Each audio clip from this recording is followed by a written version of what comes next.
If you remember awkward run animations, invisible walls, and whatever the hell is going on here, then unfortunately you grew up playing Dragon Ball Z Sagas. The Dragon Ball franchise has been around for almost 4 decades, and in that time it's seen a metric ton of games. Some great, some not so great. But there's one game that, in my opinion, takes the not so coveted prize of being the worst Dragon Ball Z game ever. Dragon Ball Z Sagas was released in 2005 for the PlayStation 2, GameCube, and original Xbox. It's an action game with a wide roster of characters that covers the Frieza and Cell arcs. Till this day, it's also the only local co-op Dragon Ball game ever made. Those all sound like the ingredients to a pretty good game, right? Well, I think it's best if we just take it from the top. So here we are at the character select menu. For some reason, Goku shouts his name out whenever you pick him. Goku! Look, Piccolo knows how to use his indoor voice. Piccolo! Oh, I'm sorry, that's not just Piccolo, it's Piccolo with a cape. The game actually starts off on a pretty strong note. They managed to get Toei Animation to do a whole new montage recapping the events of Dragon Ball. And then they just ran out of money and reused old footage from the anime. Okay, here we are. Wow, just look at that run cycle. And look, this Cyberman just follows you around. Are you gonna punch me or just stare at me like a creep? Let's talk about the gameplay. It's your standard Dragon Ball affair with punches, kicks, ki blasts, and jumps, but you never really need to use jump. And with that being said, never play this on the GameCube like I did, because they decided to map the jump button to A. That's right, that giant green button that takes up half the controller, it's assigned to the most useless move. As you progress through the game, you collect tokens that allow you to unlock new moves. You're probably thinking they're moves like Spirit Bomb and Big Bang Attack. Nope, you can unlock Uppercut and a Throw. That's right, these are the best martial artists in the universe and they don't know how to uppercut. There are 2 types of levels in this game, your standard exploration fighting grunts level and then a boss battle. And as you can see from this Vegeta fight, the boss AI is incredibly intricate.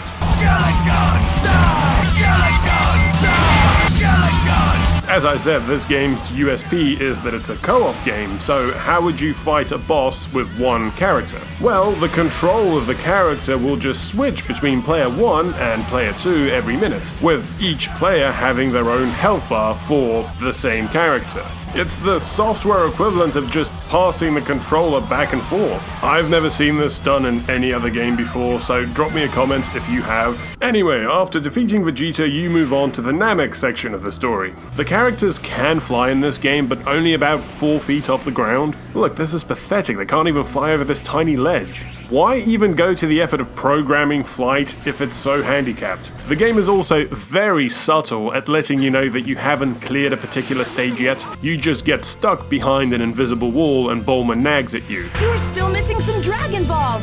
Keep looking! You know how in older games, when you defeat an enemy, they just lay down and disappear? That's nothing new. But in this game, for some reason, they become flat, 2-dimensional shapes and then disappear. And speaking of enemies, the toughest enemy in this game isn't Frieza or Cell, it's the terrain. I can't tell you the amount of times I got stuck behind a boulder or a brick, or just froze in place. And this gets particularly bad when you're playing 2-player. It seems like the 2-player feature was just thrown in at the last second. This game definitely wasn't designed for it, and not just because of the awkward boss battle system. It's just really difficult to even traverse regular levels as 2 players. Whenever you get to the edge of the camera frame, the characters will just freeze mid-animation until the other player moves closer. Oh look, Dende's in danger. Sorry kid, we'd like to help you, but we just can't fly that high. Poor Gohan's trying and he's having some kind of a seizure in the process. So you have to go all the way around to save Dende, and then guess what?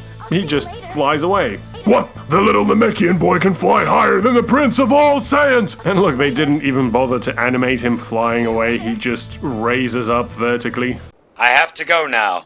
My planet needs me.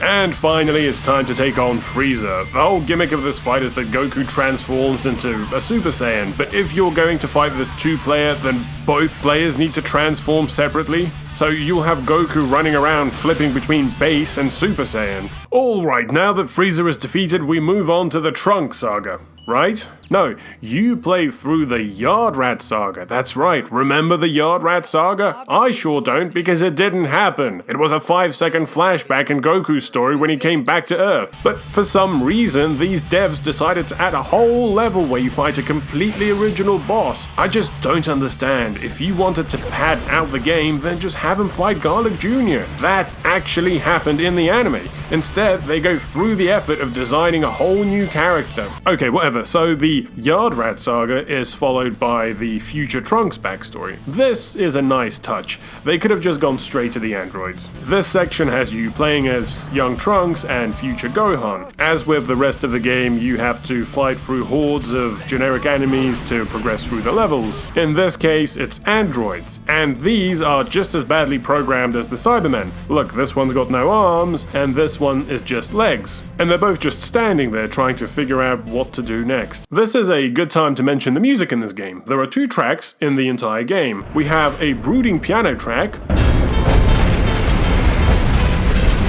and a slightly more brooding piano track for when you fight enemies. And that's it. Irregardless of what planet or section of the story you're in, it's always these 2 tracks. The future, the present, the hyperbolic time chamber. Imagine being the composer for this game and you watch this.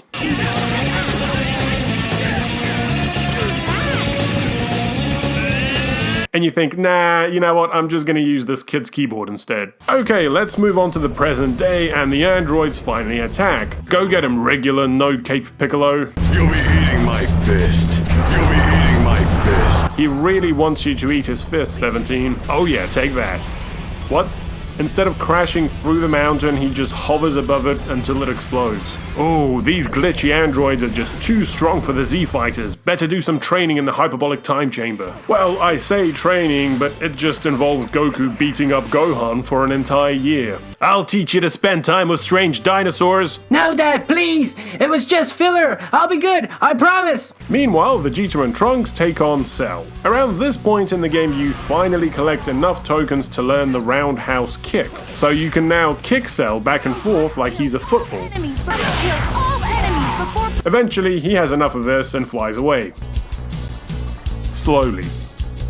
Obviously, you can't fly after him, so you take the long way around where you encounter more Cybermen. I guess Nappa left a batch behind. Look, Cell appears in the background for a second before shooting off again. Oh, Jesus, what fertilizer do they use to grow this one? And so we reach the final battle against Cell. The gimmick of this fight is that you can't hurt him until you turn Super Saiyan 2, but your energy will drain unless you keep attacking him. I'll just say it, this fight is impossible to do with 2 players. Just as you get enough key energy for one player to transform, it bounces back to player 2, who's still in base form. You know what, screw this. And that's the game. Thankfully, it ends on the Cell saga. You'll be shocked to learn this game didn't sell very well and never got ported outside the US. So I never actually got to play it growing up, but I'm interested to hear from those of you that did in the comments.